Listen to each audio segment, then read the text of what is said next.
Matthew chapter 17. The true glory of Jesus.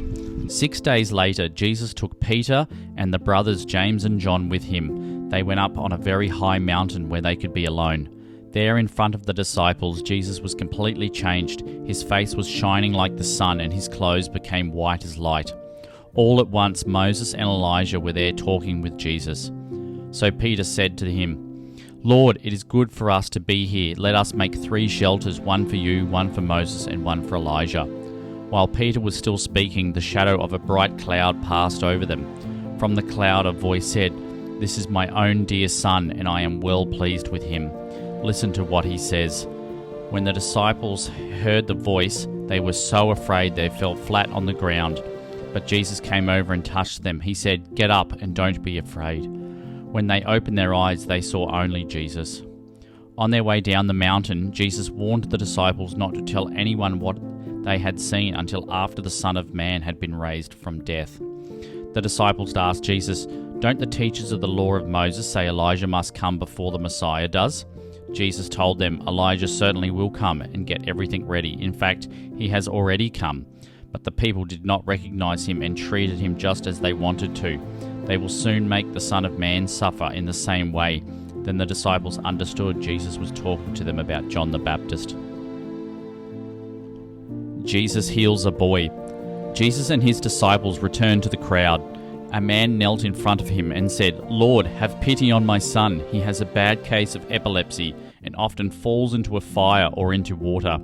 I brought him to your disciples, but none of them could heal him." Jesus said, "You people are too stubborn to have any faith. How much longer must I be with you? Why do I have to put up with you? Bring the boy here." Then Jesus spoke sternly to the demon. It went out of the boy, and right then he was healed.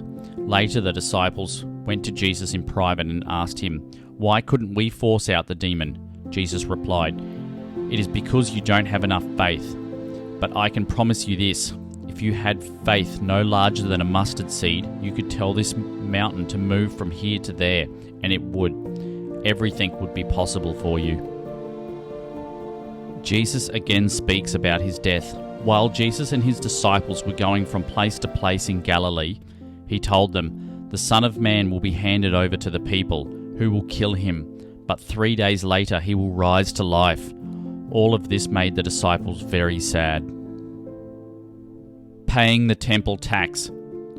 When Jesus and the others arrived in Capernaum, the collectors for the temple tax came to Peter and asked, "Does your teacher pay the temple tax?" "Yes, he does," Peter answered. After they had returned home, Jesus went up to Peter and asked him, "Simon, what do you think? Do the kings of this earth collect taxes and fees from their own people or from foreigners?" Peter answered, "From foreigners." Jesus replied, "Then their own people don't have to pay, but we don't want to cause trouble, so go cast a line into the lake and pull out the first fish you hook. Open its mouth and you will find a coin. Use it to pay your taxes and mine."